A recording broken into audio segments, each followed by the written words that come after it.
청와대 하명 수사 의혹을 수사하는 검찰이 숨진 전 특감반원의 휴대전화에 대한 경찰의 두 번째 압수수색 영장을 또다시 받아들이지 않았습니다. 검찰은 휴대전화 포렌식에 어려움을 겪고 있어 여러 대를 복제해 잠금을 해제하는 데 전력을 다하고 있는데요. 한편 어제 김기현 전 울산시장 비리의 첫 제보자로 지목된 송병기 울산경제부시장에 대한 조서와 압수물을 토대로 제보 경위를 확인하고 있습니다. 취재기자 연결해서 확인해 보겠습니다. 박기환 기자. 네, 서울중앙지검입니다. 네, 우선 경찰의 압수수색 영장을 검찰이 또 기각했죠. 네, 그렇습니다. 검찰이 숨진 전 청와대 특별감찰반원 휴대전화에 대한 경찰의 압수수색 영장 신청을 또 받아들이지 않았습니다. 검찰은 압수수색 영장 신청을 기각한 뒤 압수수색의 필요성과 상당성을 인정할 만한 사정 변경이 없다고 설명했는데요.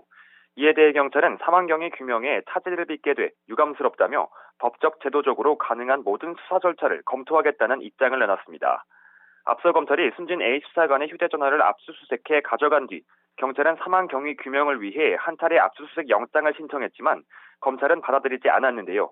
두 번째 영장도 또 기각되면서 검경 활동으로 번지는 양상입니다. 이런 가운데 검찰은 확보한 휴대전화 포렌식에 애를 먹고 있습니다. 확보한 지 벌써 닷새가 넘었는데 휴대전화 잠금 해제조차 하지 못하고 있는 것으로 알려졌습니다. 이 때문에 이스라엘산 장비를 동원했고 이제는 전화를 여러 대 복제해 분석에 노력하는 것으로 알려졌는데 여전히 진행은 어려운 상황인 것으로 보입니다. 미국산 아이폰 최신 기종으로 미 연방사국 FBI가 이 잠금 기능 때문에 수사에 차질을 빚기도 했습니다. 청와대 하명 수사 의혹의 핵심 인물인데 송병기 울산부시장 어제 검찰에 출석했죠. 네, 그렇습니다. 서울중앙지검 공공수사 2부는 어제 송병기 부시장을 직접 불러 조사를 벌였습니다.